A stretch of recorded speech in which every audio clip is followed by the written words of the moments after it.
à tous. Ça c'est la bonne nouvelle de ce début du mois de juillet.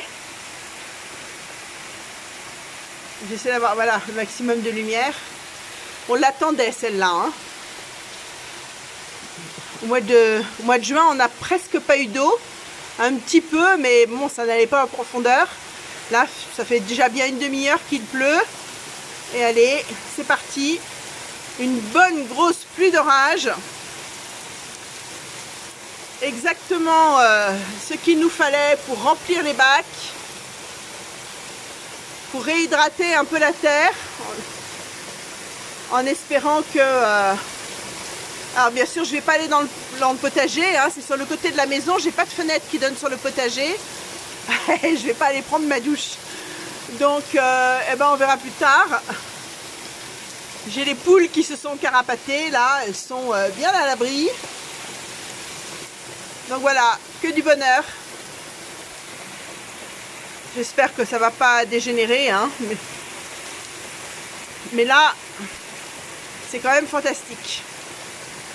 Comme vous pouvez voir, hein, l'herbe est très très jaune encore. Enfin, quoique, il y a eu pire. Mais enfin, je trouvais que ça commençait à devenir bien jaune. Voilà, écoutez, on va attendre que ça passe, que le beau temps revienne. Et on ira faire un petit tour dans le potager qui a bien changé, qui est en train de devenir ce que j'aime, une petite jungle luxuriante de bons légumes. Voilà.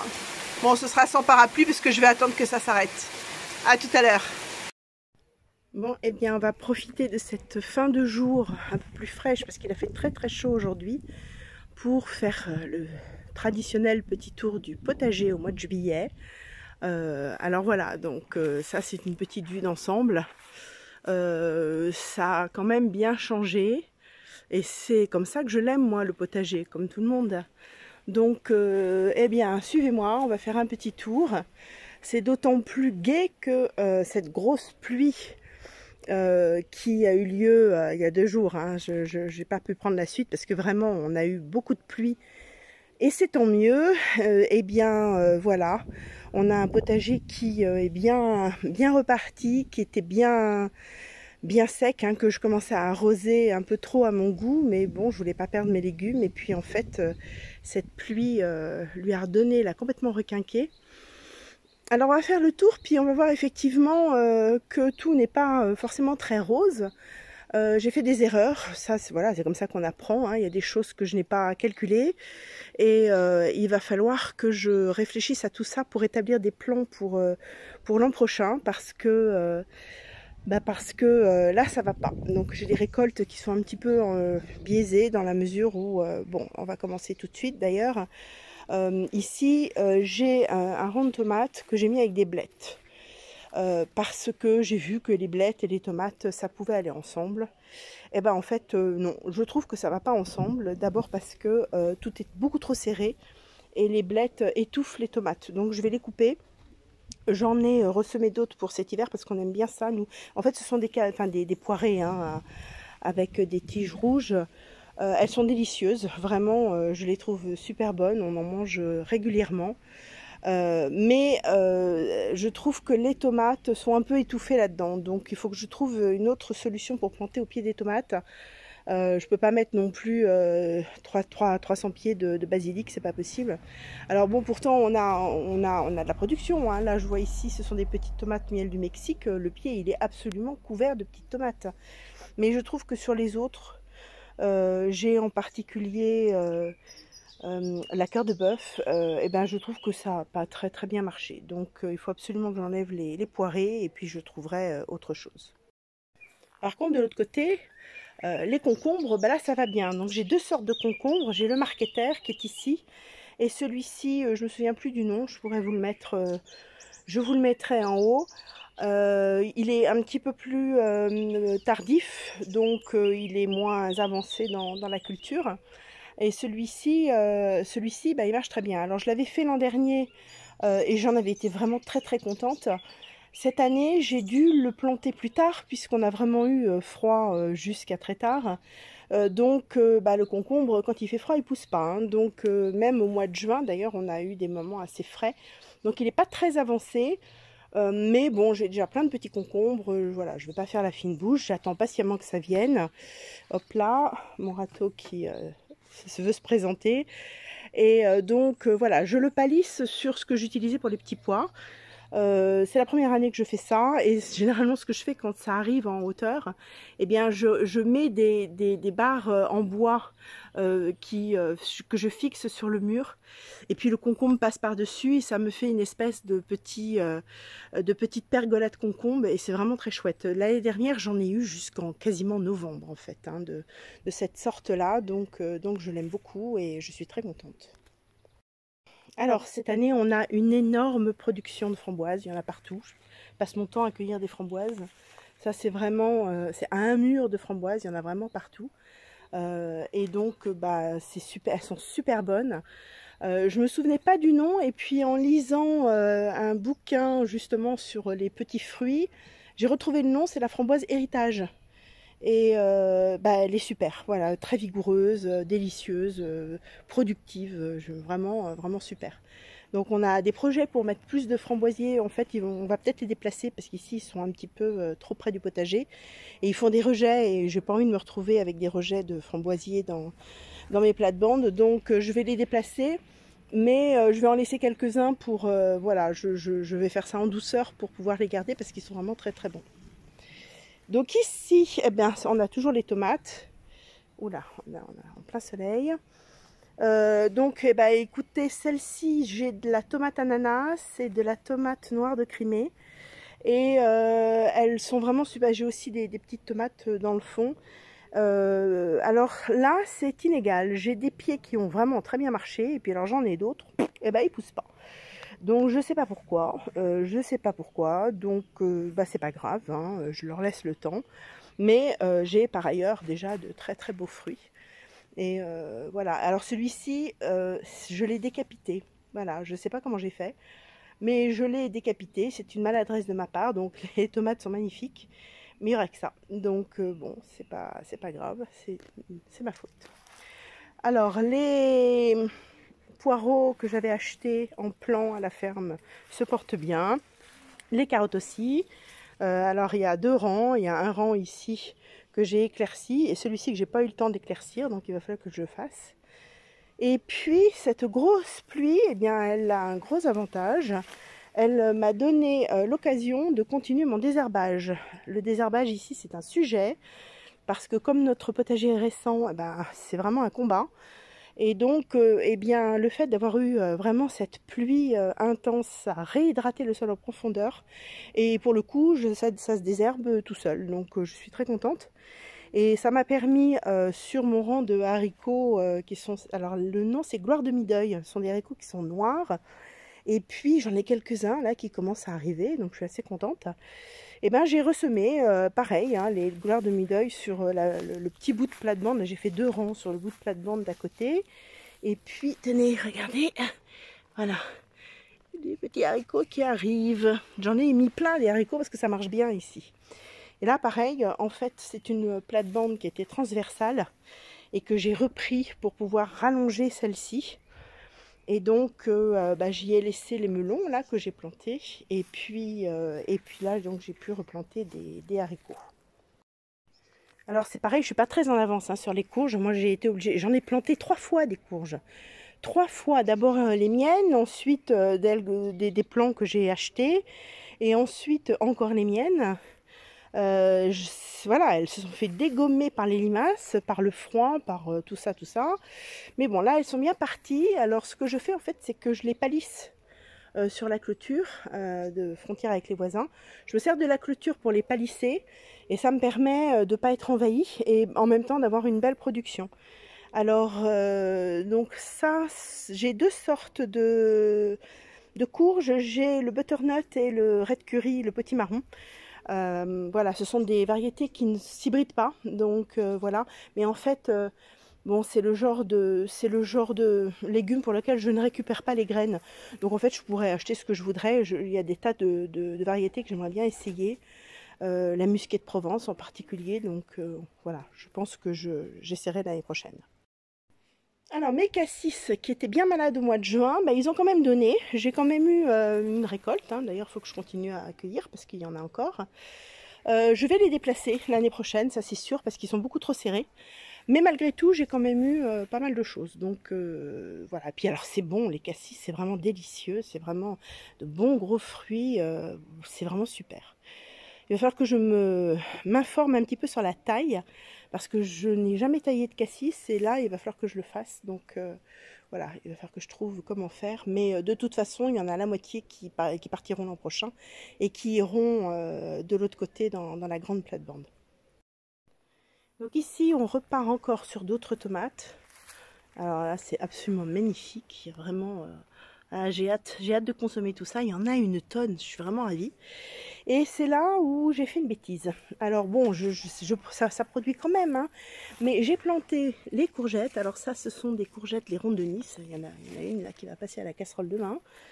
Et mes courgettes rondes de Nice, je les ai mises beaucoup trop près. Les courgettes, voilà, et ça, je vais me prendre un petit peu de recul pour vous montrer ce que j'ai fait. Les courgettes, elles sont complètement entassées sur la plate-bande, elles n'ont pas la place de se développer.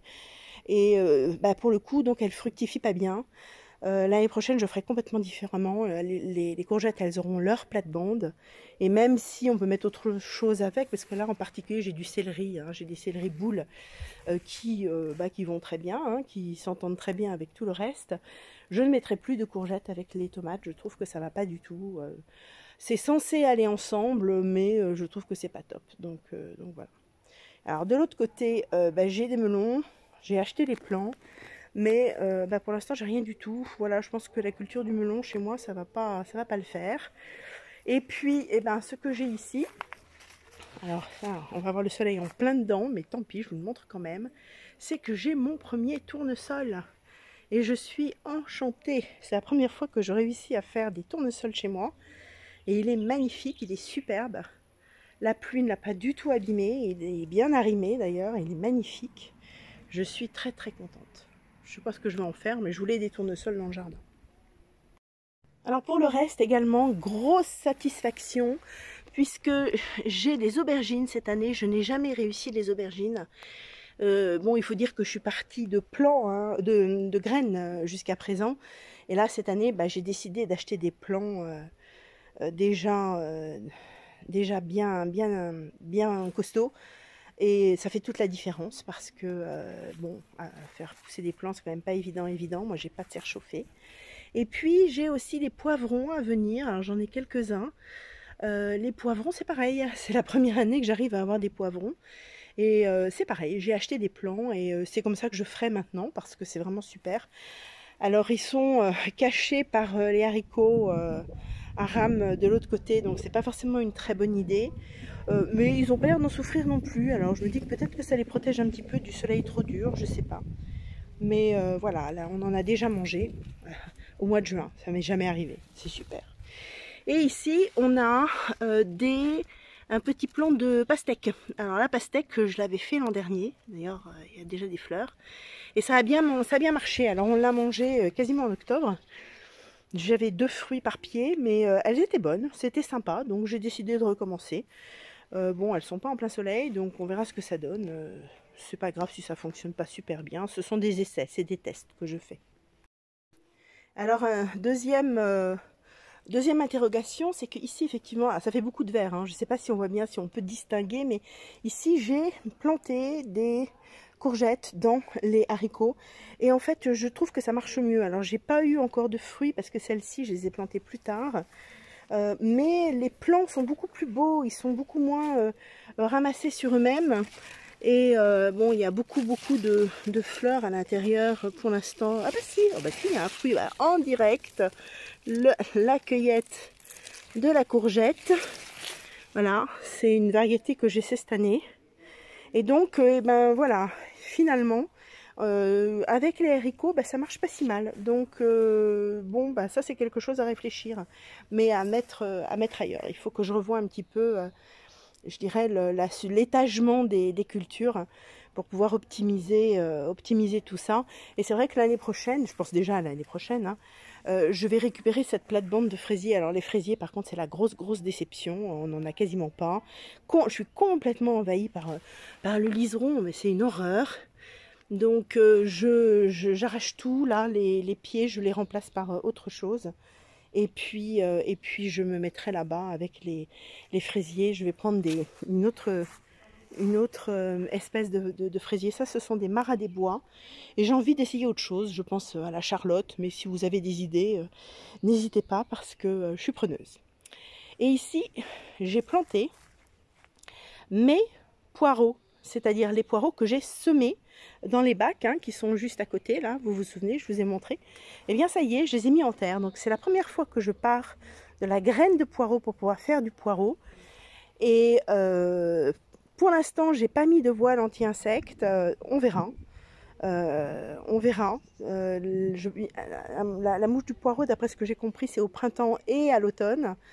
Donc je remettrai des voiles anti-insectes plutôt à l'automne. Mais bon, bah, ils sont repartis, là, c'est très bien, tout va bien. La grosse pluie leur a fait aussi beaucoup de bien, donc je suis très contente. Et puis là, eh bien ça, pour moi, si vous voulez, ce que je vois, c'est pas un sureau, mais ce sont des pots de confiture que je ferai fin août, début septembre, avec cette quantité astronomique de fruits que cet arbre nous fait tous les ans. Ça nous fait des confitures absolument sublimes. Alors, autre grand mystère, pourquoi est-ce que cette courge fait déjà plus de 2 mètres de long, alors que celle qui est à côté, bah, elle n'est toujours pas partie? Ça, j'aimerais bien comprendre, parce qu'elles sont quand même à plus d'1 mètre l'une de l'autre, donc voilà, celle-ci ne devrait pas être gênée par la plus grosse. J'ai essayé de la conduire différemment, mais madame est capricieuse, donc bon, elle va aller par là, je ne sais pas trop comment on va faire. Mais voilà, donc... eh bien, je sais plus ce que c'est. Je ne sais pas. Je sais pas si... Oh, à mon avis, c'est du... Il y a un petit fruit, là, à mon avis, c'est du potimarron. Ça, c'est très rond. Mais elle est très belle. Donc, je suis très contente. Je vais la laisser courir un petit peu comme elle veut. Je les taille pas. Je les laisse... Je les avais taillées l'année dernière. Et puis, en fait, c'était tellement vigoureux que je me suis dit que une année, il faudrait que j'essaie de ne pas les tailler. Donc, cette année, je ne vais pas les tailler. Et je vais voir si j'ai plus de récolte. On verra bien. Alors, autre courge que j'ai plantée dans les bacs. C'est pas super, pourtant elles sont au soleil une grosse partie de la journée.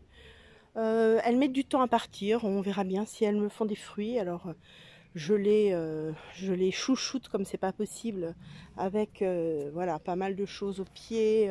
Je les arrose pas, hein, c'est pas la peine en ce moment, mais voilà, donc elles sont nourries, elles sont aux petits soins, donc elles devraient quand même pas tarder à montrer qu'elles sont vivantes et qu'elles ont envie de courir un peu. Et puis ici, c'est ce qui me reste de mes betteraves. Alors les betteraves, j'en avais fait en pleine terre, hein, à l'endroit où il y avait le tournesol. Et alors, on a été enchantés par notre production de betteraves. C'est délicieux, vraiment, la betterave du jardin, ça n'a absolument rien à voir. C'était super, donc j'en ai ressemé, je vais en refaire plein parce que ce que j'aimerais, c'est pouvoir en avoir tout l'hiver. Donc voilà, on va refaire de la betterave à tour de bras. Ça a bien marché. Ça marche moins bien dans les bacs que en terre. Donc je me dis que mes bacs, bon, ils sont tout jeunes, hein, je les ai fait cet hiver. Donc ils ont peut-être encore besoin d'être enrichis, d'être, voilà. Pour les légumes racines, peut-être remettre un peu plus de terre. Et puis ici, on a encore un tournesol. Il est sur le point de fleurir d'ailleurs. On va aller voir ça. Est-ce que tu vas fleurir? Ah, presque. Voilà. Voilà, donc le soleil passe derrière les arbres.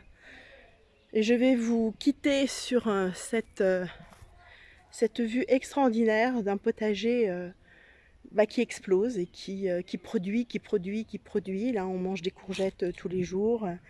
On mange pas mal de trucs. Il y a les haricots qui vont venir. Les betteraves, on les a finis, mais on en a mangé tout le temps. On attend les tomates, on attend les concombres, on mange encore des fraises, des framboises, des cassis. C'est vraiment extra. Eh ben, écoutez, à très bientôt. On croise les doigts pour ne pas avoir le mildiou. Et je vous dis à très bientôt. Au revoir.